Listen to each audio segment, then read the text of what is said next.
नमस्कार, स्वागत है आप सभी का हमारे इस खास प्रोग्राम में। मैं हूं आपके साथ सुनील चौहान।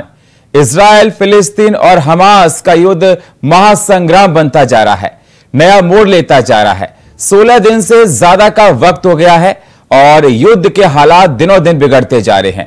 गाजा पट्टी पर इजराइल लगातार रॉकेट से हमला कर रहा है और हालात गाजा पट्टी के लगातार खराब होते जा रहे हैं। हिजबुल के ठिकानों पर लगातार कार्रवाई की जा रही है इजराइल की तरफ से। इजराइल के प्रधानमंत्री बेंजामिन नेतन्याहू ने हमास के खिलाफ जारी जंग में विजयी होने की कसम खाई है। गाजा पट्टी पर जमीनी हमले से पहले उन्होंने जीत तक लड़ने की शपथ ली है। इजराइल डिफेंस फोर्सेस ने कहा कि वे गाजा में और ज्यादा एयर स्ट्राइक करेंगे। गाजा पट्टी बुरी तरह से तबाह हो चुका है। इस जंग के सूत्रधार हमास की भी हालत खराब है। हमास के लड़ाके अपनी जान बचाने की फिराक में इधर उधर मारे फिर रहे हैं। गाजा में हालात बिगड़ रहे हैं क्योंकि इजरायली हमले फिलिस्तीन क्षेत्र पर हो रहे हैं। सहायता एजेंसी ने चेतावनी दी है कि अस्पतालों में ईंधन लगभग खत्म हो गया है। मध्य पूर्व के कई शहरों में गाजा की घेराबंदी के खिलाफ लोग सड़कों पर उतरे हैं, लेकिन इजराइल अब रहम दिखाने के मूड में बिल्कुल दिखाई नहीं दे रहा है। इजराइल और फिलिस्तीन के आतंकी संगठन हमास के बीच छिड़े युद्ध के 16 दिन हो चुके हैं। हमास के हमले में 1400 से अधिक इजरायली मारे गए हैं। फिलिस्तीन स्वास्थ्य मंत्रालय ने कहा कि इजराइल की जवाबी कार्रवाई में कम से कम 4137 फिलिस्तीन मारे गए हैं।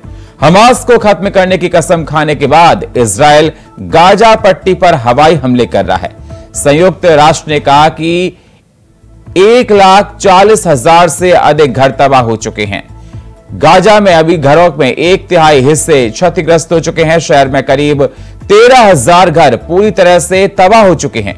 फिलिस्तीनियों के लिए मानवीय सहायता ले जाने वाले ट्रक मिस्र के रास्ते गाजा में पहुंच रहे हैं। भारत ने भी तमाम सहायता इजराइल को भेजी। आपको बता दें, दवाइयों से लेकर, क्योंकि युद्ध के बाद हालात लगातार इजराइल में भी बिगड़ते जा रहे हैं। भारत की तरफ से सहायता दी जा रही है, अमेरिका की तरफ से सहायता दी जा रही है। लगातार युद्ध के हालातों को देखते हुए बहुत सारे सिनेरियो निकल कर आ रहे हैं। अब सवाल इस बात के उठ रहे हैं कि दक्षिण गाजा तक जंग का जो कहा जा रहा है कि पहुंच चुकी है, 16 दिन हो चुके हैं। आखिर इस लड़ाई का अब आगे का रास्ता क्या होगा? और सबसे बड़ी बात यह है कि गाजा से लेवाना बॉर्डर जा रहे हैं। जमीनी अटैक की तैयारियां शुरू हो चुकी हैं। वेस्ट बैंक का जो इलाका है वहां पर भी लगातार कार्रवाई हो रही है। और आपको बता दें, गाजा पट्टी जहां पर टारगेट करने के लिए गाजा पट्टी को कहा जाता है दुनिया का नर्क है और वहां के हालात बहुत ज्यादा खराब हैं। गाजा पट्टी की जो पॉपुलेशन है दुनिया में सबसे ज्यादा है। इकोनॉमी वहां की बहुत पुअर है। हेल्थ सिस्टम वहां पर बहुत बेकार है। हिजबुल के ठिकानों पर इजराइल का लगातार हमला है। लगातार रॉकेट से वहां पर हमले किए जा रहे हैं और हिजबुल के कई ठिकाने को तबाह कर दिया इजराइल ने। तो भारत लगातार मदद कर रहा है। भारत, अमेरिका, ब्रिटिश, ये सारी कंट्रीज हैं लगातार मदद कर रही है इजराइल की। और लेकिन उसके बाद ये देखा जा रहा है कि मध्य देश हैं वो लगातार इस पर सवाल खड़े कर रहे हैं और गाजा पर लगातार हवाई हमलों में इजराइल और मिडिल ईस्ट देशों में तनाव देखने को मिल रहा है। हमास के खिलाफ देखा जा रहा है कि लोग सड़कों पर निकल कर आ गए हैं। तो अमेरिका ने भी नागरिकों पर विदेश यात्रा जो कर रहे हैं उनको अपना एक एडवाइजरी जारी की है। और अभी देखा गया था कि 2 नागरिकों को बंधक बना लिया गया था, उसके बाद छोड़ा गया, जिसके बाद देखा गया कि इन्होंने अपने प्रेसिडेंट से बात की थी। तो युद्ध लगातार नई करवट ले रहा है, बदलता जा रहा है। वेस्ट बैंक में हमास पर हमला हो रहा है। लगातार मानवीय सहायता के लिए जाने वाले ट्रक मिस्र के रास्ते गाजा में पहुंच रहे हैं। तो इस लड़ाई को लेकर और देशों पर भी काफी असर पड़ रहा है और ये लड़ाई जो युद्ध है, ये महासंग्राम जो बनता जा रहा है, जिस पर क्या असर पड़ेगा भारत पर।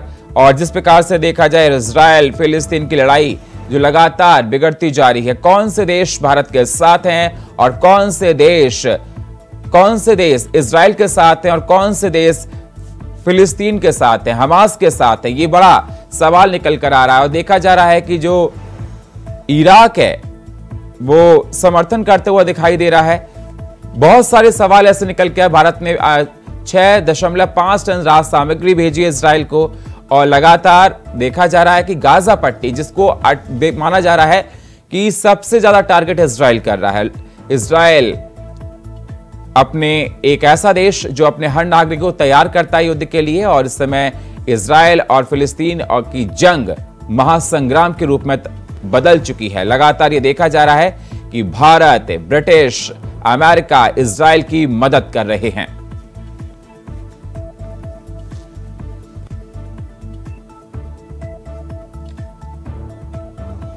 तो दशकों से चली आ रही थी जंग की जड़ क्या है, सवाल ये भी खड़े हो रहे हैं। और युद्ध के बाद गाजा में खाने पीने की किल्लत देखने को मिल रही है और लगातार हालात बिगड़ते जा रहे हैं। भारत ने भेजी है 6.5 टन की सामग्री और हमास के हालात बहुत बुरे हैं। वेस्ट बैंक में हमास पर हमला है। फिलिस्तीनी स्वास्थ्य मंत्रालय ने कहा कि इजराइल की जवाबी कार्रवाई में कम से कम 4137 फिलिस्तीनी मारे गए हैं। हमास को खत्म करने की कसम खाने के बाद इजराइल गाजा पट्टी पर हवाई हमले कर रहा है। संयुक्त राष्ट्र ने कहा कि 1,40,00,000 से अधिक घर तबाह हो चुके हैं। गाजा में सभी घरों के 1/3 हिस्से क्षतिग्रस्त हो गए हैं।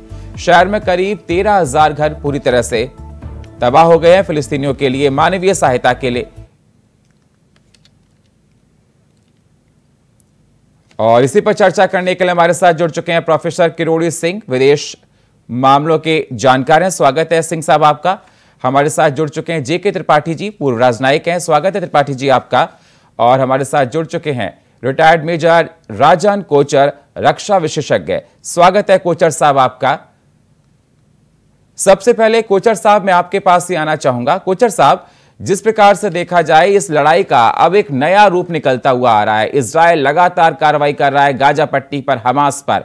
मैं आपसे ये जानना चाहता हूं कि अब ये युद्ध जो देखा जाए महासंग्राम चल रहा है, अब इसको किस सिनेरियो से देखा जाए और इसके क्या मायने लगाए जाएं, क्योंकि 16 दिन हो चुके हैं। अब ये नई रफ्तार पकड़ता जा रहा है। इधर भारत मदद कर रहा है, अमेरिका मदद कर रहा है, ब्रिटिश मदद कर रहा है इजराइल की। तो क्या मायने लगाए जाएं और आगे क्या हो सकता है? देखिए, भारत इजराइल की मदद नहीं कर रहा है, ये एक्चुअली स्टेटमेंट सही नहीं। वो आपको ह्यूमैनिटेरियन एड पैलेस्टीनियंस के लिए भेज रहा है, लड़ाई में इजराइल की मदद नहीं कर रहे। जो लड़ाई में इजराइल की मदद कर रहे हैं वो है यूनाइटेड स्टेट्स, ग्रेट ब्रिटेन और बाकी जितने भी नेटो कंट्रीज हैं वो इजराइल की हेल्प करेंगे। अब ये जो युद्ध है, जो अभी मैं इसकी दिशा जो देख रहा हूँ, ये ग्राउंड ऑफेंसिव इतनी जल्दी लॉन्च नहीं होने वाला है। बिकॉज जिस दिन ग्राउंड ऑफेंसिव लॉन्च होगा उस दिन आप देखेंगे कि इतनी हजारों कैजुअलिटीज होंगी।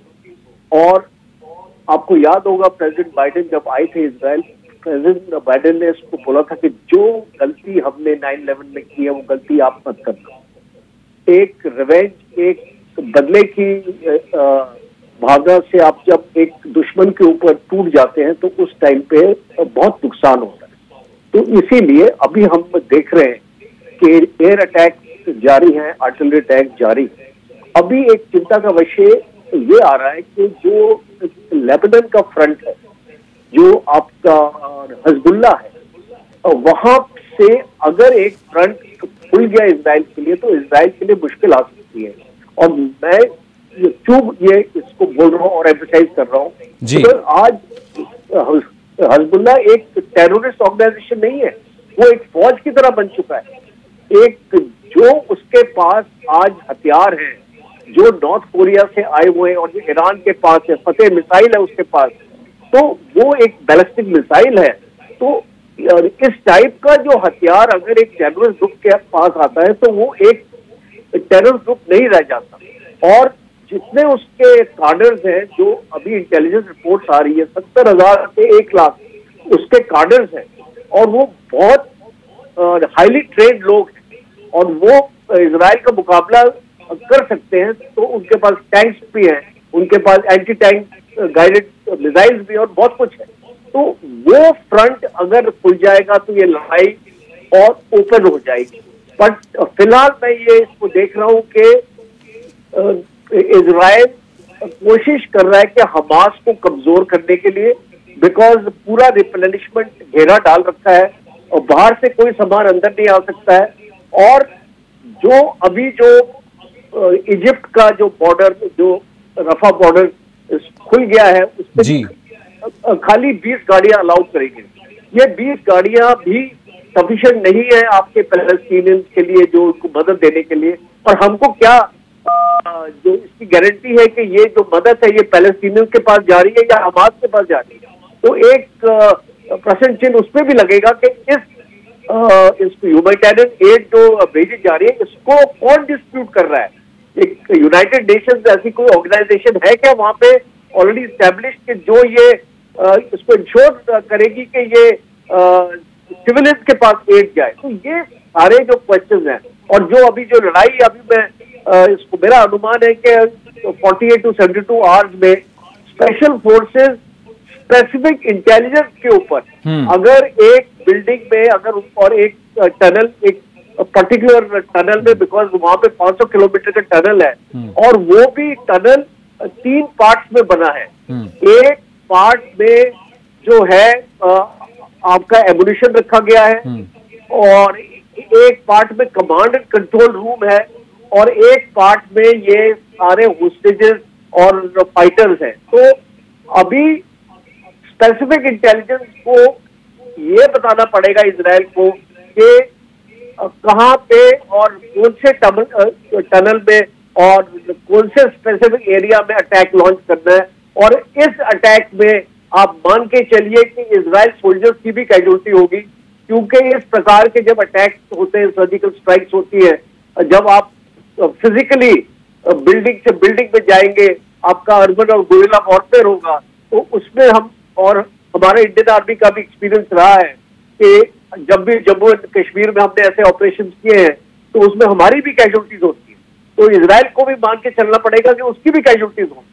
तो ये सारा जो पूरा जो सिनेरियो है, इसको देखते हुए इसलिए इजराइल देरी कर रहा है। और एक लास्ट पॉइंट मेरा ये है कि एक फौज जब एक बार ग्राउंड ऑफेंसिव लॉन्च कर लेती है तो उसके बाद वो पीछे मुड़ के नहीं देखती जी, फिर उस ऑफेंसिव को कंट्रोल करना मुश्किल हो जाएगा और बाहर की ताकतें भी उसको कंट्रोल नहीं कर पाएंगी। तो इसीलिए मुझे ये लग रहा है कि ये ऑफेंसिव डिले होना है। बिल्कुल सर, आपने कहा कि आगे चलकर जिस प्रकार के ऑपरेशंस होंगे उसके बाद तस्वीर और कुछ निकल कर आएगी। हमारे साथ जेके त्रिपाठी साहब हैं, पूर्व राजनायक हैं। सर स्वागत है आपका।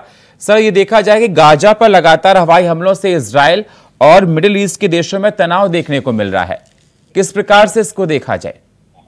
देखिए गौरव, सबसे पहले आपके दर्शकों और साथ के पैनलिस्ट को नमस्कार। और मैं एक नमस्कार सर, एक चीज और करेक्ट करा दूं कि आपने थोड़ा सा परिचय देने में जिनके वो की है, आपने कहा मेजर, कहा ये मेजर जनरल है, तो ये ध्यान रखिए प्लीज। मेजर और उन्होंने शिष्टता के वश कुछ भी नहीं कहा, लेकिन मेजर और मेजर जनरल में बड़ा फर्क होता है। मेजर जनरल बहुत सीनियर अधिकारी होता है। इसी तरह से मैं भी राजनयिक, तो सभी लोग इंडियन फॉरेन सर्विस में घुसते तभी हो जाते हैं, लेकिन मैं भूतपूर्व राजदूत हूँ। खैर वो छोड़िए। अब मैं इस बात पे आता हूँ कि इससे इजराइल पे क्या इफेक्ट पड़ेगा और इजराइल और इससे भारत पे क्या इफेक्ट पड़ेगा। देखिए, इजराइल ने जो किया अभी तक वो रिटेलिएशन के वो माना जा रहा था कि उसकी प्रतिक्रिया है जो हमास ने 7 अक्टूबर को किया था। लेकिन उसके बाद जब अल अहली अस्पताल पर हमला हुआ, जिसके बारे में ये पता नहीं है कि वो हमला इजराइल ने किया या हमास ने किया या किसी और टेररिस्ट ऑर्गेनाइजेशन ने किया, तो लेकिन इजराइल को उससे सेटबैक जरूर हुआ है। हाँ, इजराइल को एक फायदा ये हुआ है कि अभी कल जो मीटिंग थी इजिप्ट में, कैरो में, 15 देशों की मीटिंग जो इजराइल और फिलिस्तीन के हमले के मद्देनजर बुलाई गई थी, वो मीटिंग कुछ नहीं कर पाई है जिसकी उम्मीद थी इजराइल को। तो इजराइल उससे थोड़ा सा और एमोल्डन हुआ है जी।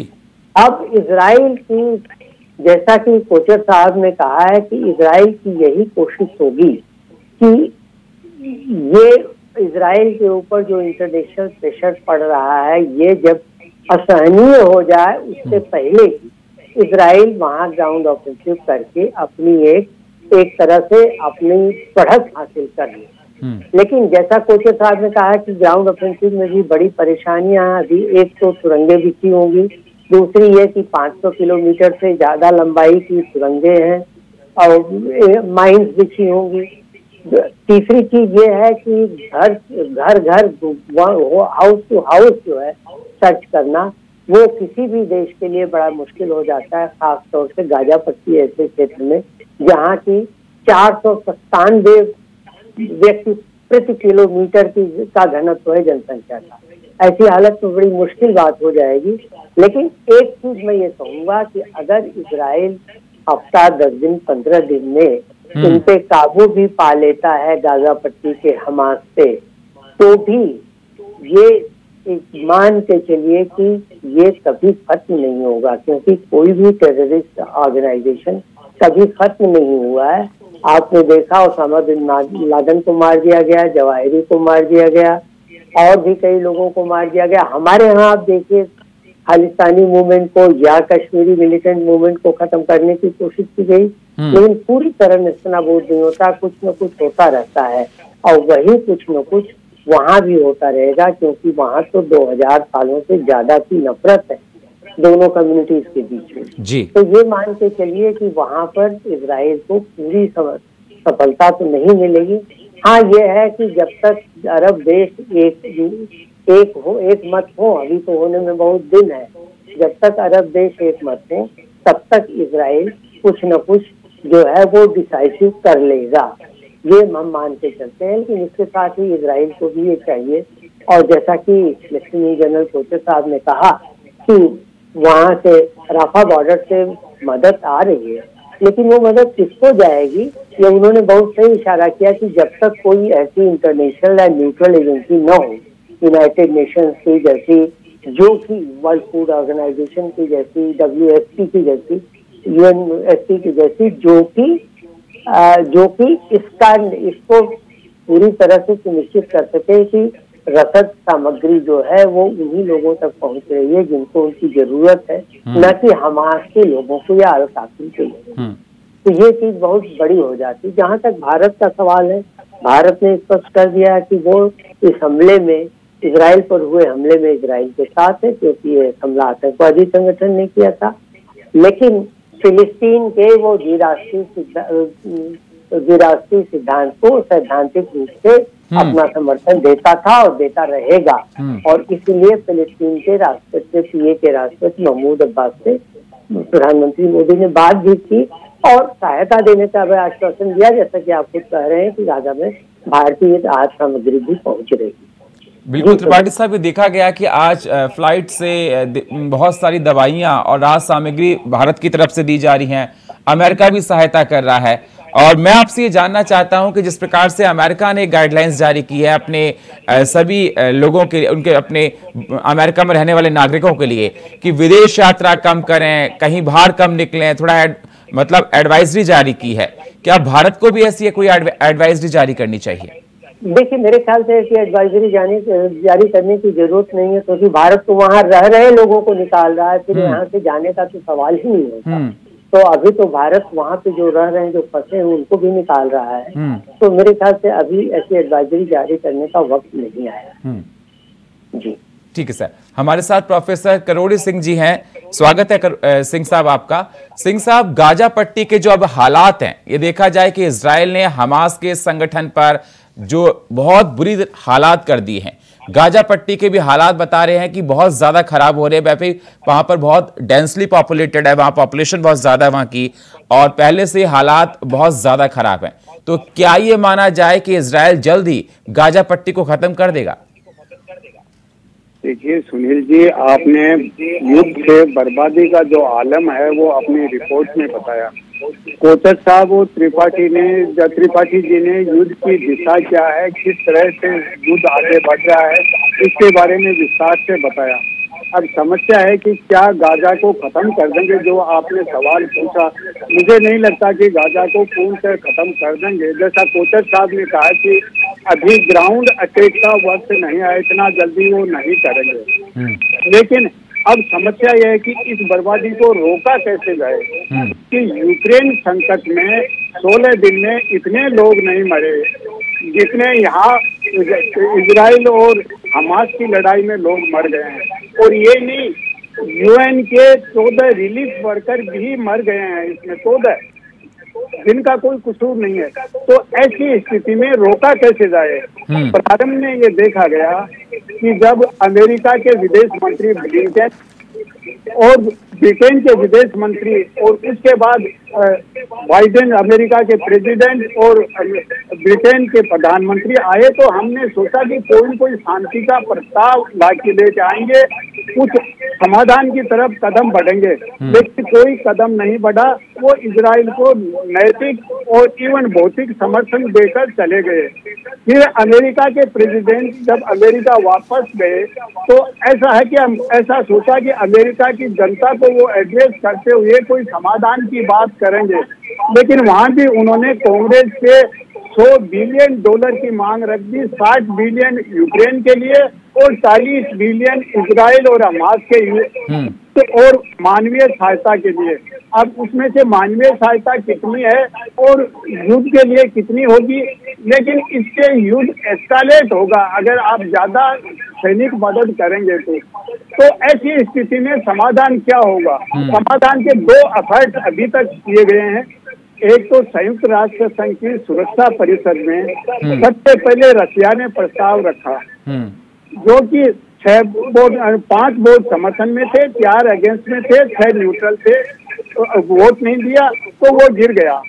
उसके बाद एक ब्राजील ने प्रस्ताव रखा, वो थोड़ा ठीक था, लेकिन अमेरिका के वीटो की वजह से वो भी गिर गया। तीसरा, अमेरिका ने एक ड्राफ्ट प्रपोजल तैयार किया है, उसमें उन्होंने युद्ध विराम की कोई बात नहीं रखी है। उन्होंने सिर्फ इतना कहा है कि इजराइल को सेल्फ डिफेंस का राइट है। क्या सेल्फ डिफेंस के राइट में सिविलियंस पे अटैक करना अलाउड है?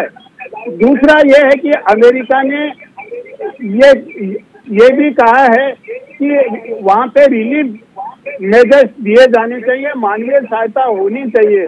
तो मुझे लगता है कि जब तक सीज फायर की बात नहीं होगी तब तक कुछ नहीं हो सकता। तो अमेरिका का प्रस्ताव भी सुरक्षा परिषद में गिरता लग रहा है। दूसरा प्रयास कल जो इजिप्ट में हुआ पीस समिट, उसमें 31 देश थे, 3 अंतर्राष्ट्रीय संगठन थे और संयुक्त राष्ट्र संघ के महासचिव थे। संयुक्त राष्ट्र संघ के महासचिव जहां भी गए हैं युद्ध क्षेत्र में या बहुपक्षीय संगठन में, बहुत सी अपील करते हैं और उनकी अपील कहीं नहीं सुनी जाती है। तो मुझे ऐसा लग रहा है कि संयुक्त राष्ट्र संघ का महत्व घटता जा रहा है, वो बहुत दुर्भाग्यपूर्ण स्थिति है। तो आज की स्थिति में क्या हो सकता है? तो इसमें 2-3 बातें हो सकती हैं। एक तो ये है कि युद्ध विराम के साथ ये हो कि जो बंदी बना रखे हैं इजराइल के लोगों को, हमास वाले बंदी बना के लेके गए हैं, तो और सीज फायर को दोनों को जोड़ के देखा जाए। तीसरा, मानवीय सहायता वहां और बढ़ाई जाए क्योंकि सहायता अपर्याप्त है अभी भी। और तीसरा यह है कि जो लॉन्ग टर्म सॉल्यूशन है वो पीस समिट में भी सामने आया कि 2 राज्य बन जाएं, 2 देश बन जाएं, उसको स्वीकार किया जाए, इसके लिए आगे बात हो सकती है। तो अभी तात्कालिक तरीके से ये हो सकता है कि तत्काल युद्ध विराम हो, और युद्ध विराम तभी होगा जो इजरायली और दूसरे जो देशों के नागरिक हैं जो उन्होंने बंदी बना रखा है उनको वो रिहा करें और युद्ध विराम हो। ये दोनों काम साथ साथ हो सकते हैं, ऐसा नहीं है कि पहले। लेकिन सर आपका कहना है कि बंदी बनाकर जो रखा है, बंदी बनाकर जिनको रखा है इजराइल के लोगों को, उसको लेकर सर टर्म्स एंड कंडीशंस वो लगा देंगे? देखिए सुनील जी, ऐसा है कि अगर युद्ध विराम नहीं होगा तो वो छोड़ेंगे नहीं, तो इसको आप किस तरह से कहीं से तो शुरू करना पड़ेगा ना। तो दोनों अगर साइमल्टेनियस शुरू कर दें तो मेरे ख्याल से ज्यादा अच्छा रहेगा, क्योंकि वो कहेंगे हम छोड़ेंगे नहीं, ये कहेंगे हम युद्ध विराम नहीं करेंगे, तो क्या मानवता इसी तरह से भुगतती रहेगी इसको? क्योंकि देखिए गांधी जी एक बात कहते थे, आंख के बदले आंख लोगे तो पूरी दुनिया एक दिन अंधी हो जाएगी। तो युद्ध से कहीं न कहीं बचना है। तो देखिए सुनील जी, 2 महायुद्धों के बीच में एक लीग ऑफ नेशंस हुआ था, वो फेल हुआ तो सेकेंड वर्ल्ड वार हुआ। आज अगर संयुक्त राष्ट्र संघ फेल हो जाता है तो दुनिया की तबाही होगी, उसका आप और हम शायद कल्पना भी नहीं कर सकते हैं। इसलिए कोई न कोई कदम उठाना चाहिए। ये यूक्रेन के संकट से भी ज्यादा बड़ा संकट है। इसलिए इमीडिएट विश्व समुदाय को कोई न कोई कदम उठाना चाहिए और विशेष रूप से महाशक्तियों को, क्योंकि अगर युद्ध विराम नहीं होगा और इसी तरह से और हालात बिगड़ते गए, जैसे लेबनान के सम्मिलित होने की संभावना पूरी है और दूसरे अगर अरब देश सम्मिलित हो जाएंगे, ईरान लगभग तैयार बैठा है, तो ऐसी स्थिति में हालात कितने बिगड़ जाएंगे केवल हम कल्पना कर सकते हैं। सुनील जी, जी सुनील, बिल्कुल सही बोल रहे हैं सर, बिल्कुल सही। त्रिपाठी जी, सिंह साहब का ये कहना है कि युद्ध विराम होना चाहिए। इराक बिल्कुल तैयार बैठा है, सभी को पता है, और वियतनाम को लेकर भी बातें निकलकर सामने आ रही हैं। तो जिस प्रकार से देखा जाए कि हमास ने जो बंदी बना रखा है इजराइल के लोगों को लेकर, तो युद्ध विराम होने की स्थिति कब कैसे आ सकती है सर? अभी तो हालात देखा जाए 16 दिन हो चुके हैं और वहां तो दिनों दिन बिगड़ते जा रहे हैं।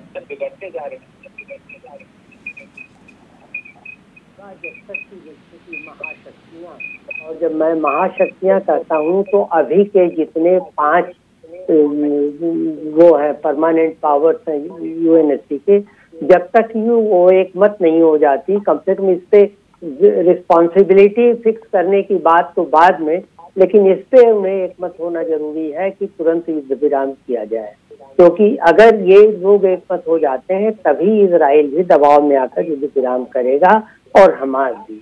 अदरवाइज ये बातें होती रहेंगी युद्ध, और यही होता रहेगा कि पहले मुर्गी या पहले अंडा, पहले युद्ध विराम हो या पहले बंधकों को छोड़ा जाए। तो ये चीजें तो अभी अस्पष्ट हैं एकदम। जब तक और देश इस पर मिलकर दबाव नहीं बनाएंगे दोनों पक्षों पर, तब तक युद्ध विराम नहीं होगा। आपने देखा जो कैरो में जो मीटिंग हुई उसका कुछ रिजल्ट नहीं निकला। लोगों को पता भी था कि जो देश जो है, जो स्टेक होल्डर्स हैं इम्पोर्टेंट, वो तो इसमें न आए न बुलाए गए। तो ऐसी हालत में इस मीटिंग का जो हर्ष हुआ वो पहले से सुनिश्चित था। तो युद्ध विराम, मेरे ख्याल से युद्ध विराम तभी होगा जब बाकी के बड़े देश भी चाहेंगे। जी बिल्कुल। कोचर साहब, युद्ध विराम होना बेहद जरूरी है। अगर और देशों ने इस महासंग्राम में कूद पड़े तो हालात बद से बदतर हो जाएंगे। ये यूक्रेन से ज्यादा घातक महायुद्ध है सर। देखिए, मैं सहमत हूँ जो एम्बेसडर त्रिपाठी जी ने बोला है। युद्ध विराम फिलहाल उसका कोई सिग्नल या युद्ध विराम की तरफ कोई कार्रवाई नहीं हो रही, और अभी जब तक ये होस्टेजेस का इशू नहीं रिजॉल्व होगा आप युद्ध विराम की उम्मीद नहीं रख सकते। और एक रिटायर्ड जनरल नियुक्त किया गया है इजराइल की तरफ से जो नेगोशिएशन करेगा। कतार से बात हो रही है, कतार भी एक मीडिएटर है, और आपने देखा होगा कि 2 अमेरिकन महिलाओं को छोड़ा गया है, और आज की एक और रिपोर्ट है कि 2 और होस्टेजेस को फ्री किया गया है। तो अभी ये इस प्रकार से चल रहा है कि जो इनके मीडिएटर्स हैं जो कतार में है, और आप जानते हैं कि इनकी पूरी जो लीडरशिप है आज, मोहम्मद दायफ से लेके जो भी इनके टॉप के लीडर्स हैं, ये सारे दोहा में बैठे और उनको पूरी वहां पे सिक्योरिटी मिली हुई है। और जो लीडर्स जो अभी फाइट कर रहे हैं गाजा में, वो इनके टॉप लीडर्स नहीं है, वो इनके सेकंड टियर के मिलिट्री लीडर्स फाइट कर रहे हैं। तो जो डिसीजन लिया जाएगा वो दोहा से लिया जाएगा। दोहा में जो इनकी लीडरशिप बैठी हुई, और दोहा की ही लीडरशिप इनके सारे ऑपरेशंस को गाजा में जहाँ पे एक दिशा दे रही है, और बाकी ये लोग अपने ग्राउंड में फाइट कर रहे हैं। तो सीज फायर की बात तब आएगी जब आप इनके होस्टेजेस रिलीज करेंगे और उसमें टर्म्स एंड कंडीशंस रखी जाएगी। अभी ऐसा नहीं होगा कि हमारे आपको प्लेटर पे ये आपको होस्टेजेस वापस कर देगा। हमास की डिमांड होगी कि जितने भी पैलेस्टीनियन प्रिजनर्स हैं आपके इजराइल के जेल में, उनको छोड़ा जाए। तो छोड़ने के बाद ही ये करेंगे। पहले भी हो चुका है ये कोई पहली बार नहीं हुआ, कई बार हुआ है। लेबनान के साथ जब लेबनान में भी लड़ाई हुई थी उस टाइम भी हुआ था। और फिर जो हमास की जो 2 बंधक इसको हमास ने बनाए थे, 1000 से ज्यादा प्रिजनर्स इजराइल ने रिलीज किए थे उस टाइम। पर ये एक टाइम लिमिट होगा इस चीज का। ये जो होस्टेज क्राइसिस है, ये आप इसको लंबा नहीं खींच पाएंगे। एक इसकी विंडो होगी, एक मैक्सिमम हफ्ता 10 दिन, बिकॉज इजराइल फोर्सेस इससे ज्यादा वेट नहीं कर सकती है।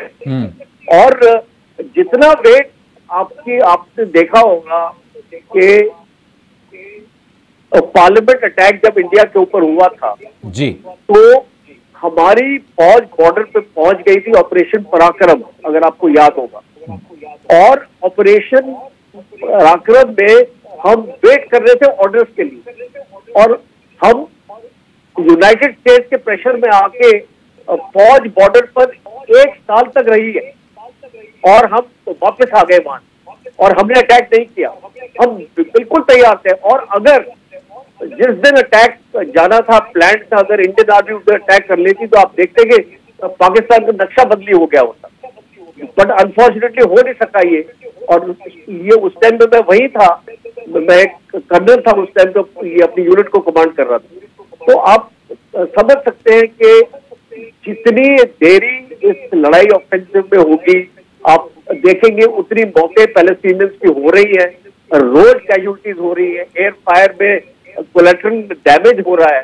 तो मैं ये उम्मीद रखता हूं कि ये जो होस्टेज क्राइसिस है, इसको रिजॉल्व करने की कोशिश और प्रेशर ईरान के ऊपर आना चाहिए। और इस कतार तो ठीक है, आपका मीडिएटर है, पर जो मेन प्लेयर है इस गेम में वो है ईरान।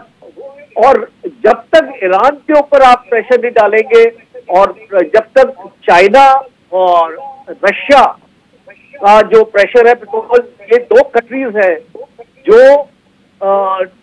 ईरान के साथ अच्छे संबंध रखती हैं। आज यूनाइटेड स्टेट्स का कोई प्रेशर ईरान पे नहीं पड़ सकता है, बिकॉज अभी उनकी जो रिलेशनशिप है वो इस तरीके की बन चुकी है। तो अभी मैं उम्मीद रख रहा हूं, और हमको इसको वॉच करना है सिचुएशन को, कि रशिया और चाइना से क्या सिग्नल निकल रहे हैं और ईरान से क्या सिग्नल निकल रहे हैं। बिकॉज अभी तक तो ऐसे सिग्नल निकल रहे ईरान से कि ये चाह रहे हैं कि लड़ाई को आगे एक नेक्स्ट लेवल में लेके जाना, एक सेकंड फ्रंट खोलने की तैयारी हो रही है।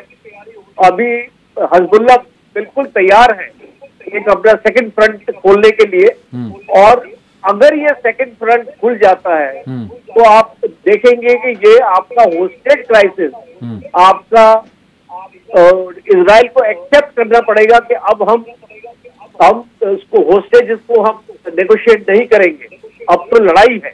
तो ये मैं उम्मीद रख रहा हूं कि नेक्स्ट 72 आवर्स बड़े क्रूशियल होने वाले हैं, और उसमें होस्टेजेस के बारे में बातचीत होनी चाहिए, और फिर ही हम उम्मीद रख सकते हैं कि कोई सीज फायर सिचुएशन बनेगी। लेकिन कोचर साहब, ये देखा जाता है कि जब भी कोई इस प्रकार से युद्ध होता है तो उसके कोई भी देश हो, जैसे अगर बात की जाए यूक्रेन हुआ, तो उसके शॉर्ट टर्म या लॉन्ग टर्म कुछ ना कुछ नुकसान और देशों को उठाने पड़ते हैं। तो अधिकतर देश यही चाहते हैं कि युद्ध विराम होना चाहिए, और जिसको लेकर किसी ना किसी को कदम तो आगे उठाना पड़ेगा। जिस प्रकार से देखा जाए, हमास को काफी देश समर्थन कर रहे हैं। देखिए, हमास को इसीलिए समर्थन कर रहे हैं बिकॉज वो मुस्लिम कंट्रीज, वो अपनी रिलीजियस सेंटिमेंट्स के ऊपर समर्थन कर रहे हैं। अब आप मुझे बताइए, जॉर्डन और इजिप्ट की स्टेटमेंट्स आई हैं और हमास के फेवर में आई है कि भाई हम ये पैलेस्टीनियंस का हम सपोर्ट करते हैं, हमास के एक्शन को हम सपोर्ट करते हैं, और जो इजराइल का एक्शन है उनको इन लोगों ने कंडेम किया है। अब मुझे बताइए, जब इन देशों को इतनी सहानुभूति है और इतने पैलेस्टीनियन रोज मर रहे हैं, तो अपने बॉर्डर क्यों नहीं खोल देते ये लोग? और पैलेस्टीनियन को एक सेफ मैसेज क्यों देते कि हाँ अभी तो पैलेस्टीनियन वापस आ गए और आप अपनी लड़ाई जारी कर रहे? हमास की ये इंटेंशन है और हमास की एक कंडीशन है कि जब तक पैलेस्टीनियन हमास के आसपास है, हमास सेफ है और वो पैलेस्टीनियंस को एक ह्यूमन शील्ड की तरह इस्तेमाल करेगा। और इसीलिए वो इंटरेस्टेड नहीं है पैलेस्टीनियंस का इसको हमास से कहीं और पलायन करना। तो ये एक साफ चीज है। अनफॉर्चुनेटली जितने इस्लामिक नेशंस हम देख रहे हैं, इनके डबल स्टैंडर्ड्स हैं। एक टाइम पे तो ये इजराइल के साथ हाथ मिलाने को तैयार थे और आज ये इजराइल को कंडेम कर रहे हैं तो एक इंसिडेंट के बाद। तो ये एक चीज जाहिर कर रहा है, ये खाली फेयर वेदर फ्रेंड्स हैं। ये जब आपका दोस्त तकलीफ में होता है, असली दोस्त कौन होता है?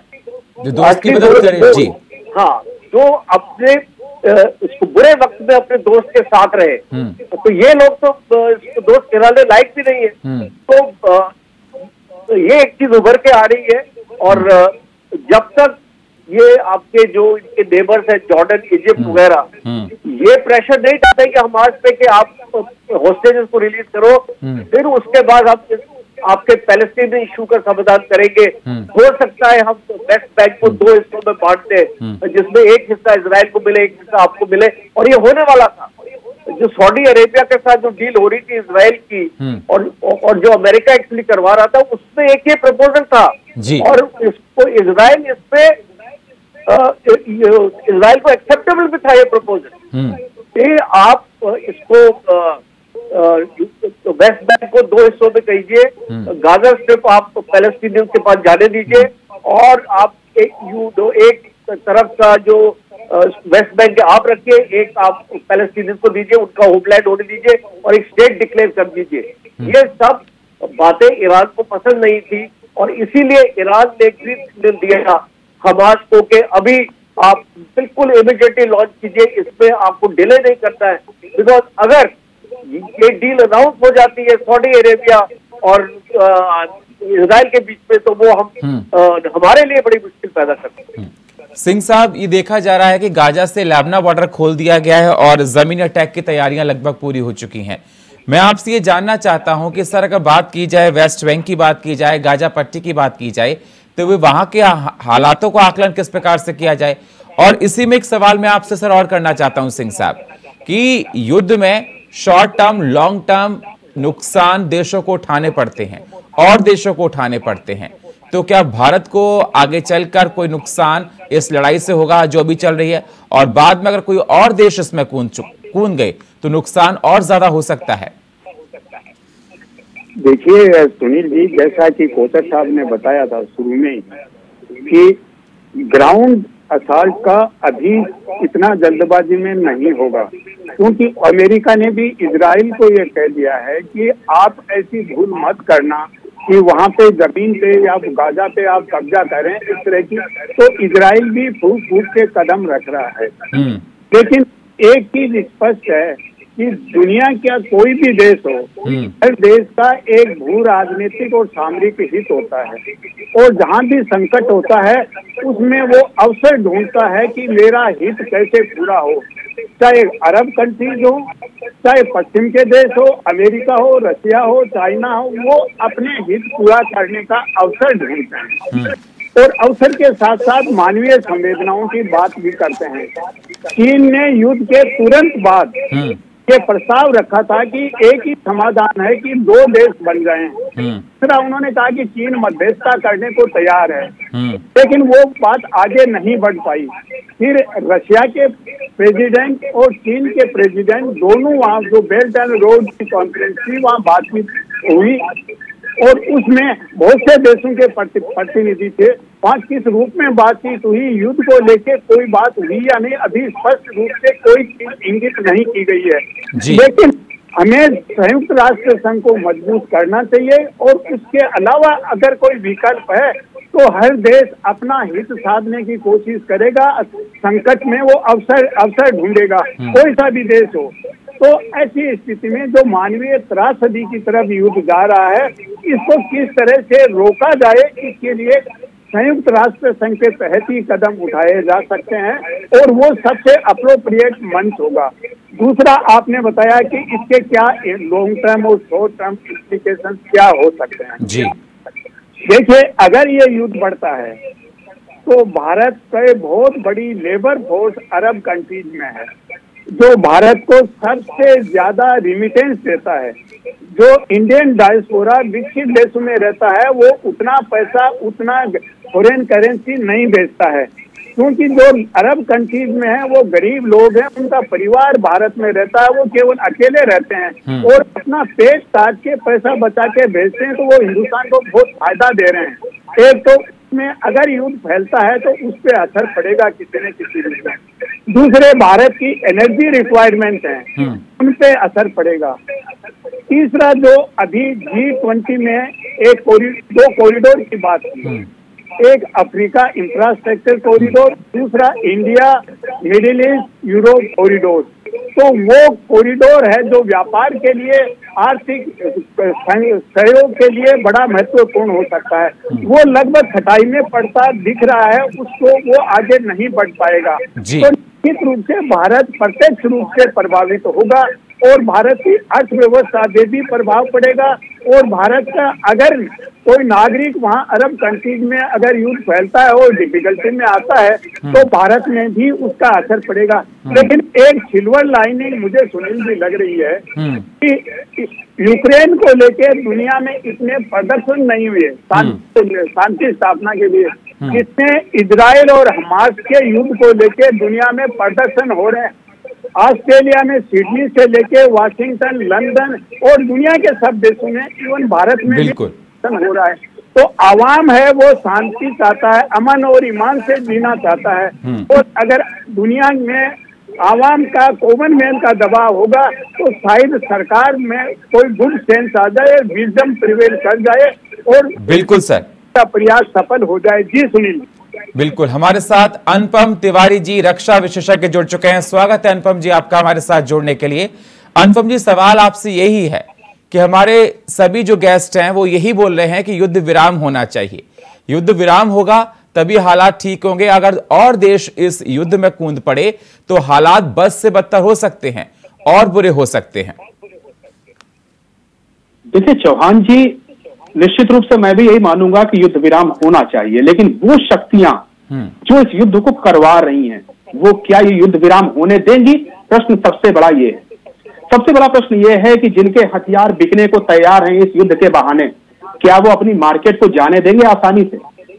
जिनके पास गोला बारूद सरप्लस बचा हुआ है और वो चाहते हैं कि ऐसे कॉन्फ्लिक्ट दुनिया भर में होते रहें जिससे कि उनके हथियार, उनके गोला बारूद बिकते रहें, एक इकोनॉमिक फायदा हो, क्या वो शक्तियां ऐसे युद्ध को रोकने देंगी?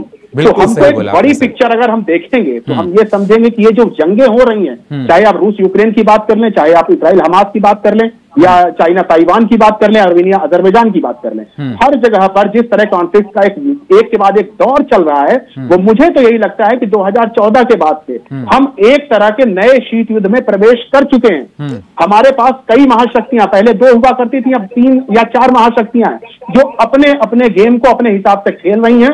उनको कोई मतलब नहीं है कितनी जाने जा रही हैं, कितने लोग मर रहे हैं, उनको सिर्फ और सिर्फ अपने हथियार बेचने हैं, अपना इकोनॉमिक फायदा उठाना है। तो इस खेल को समझने की आवश्यकता है।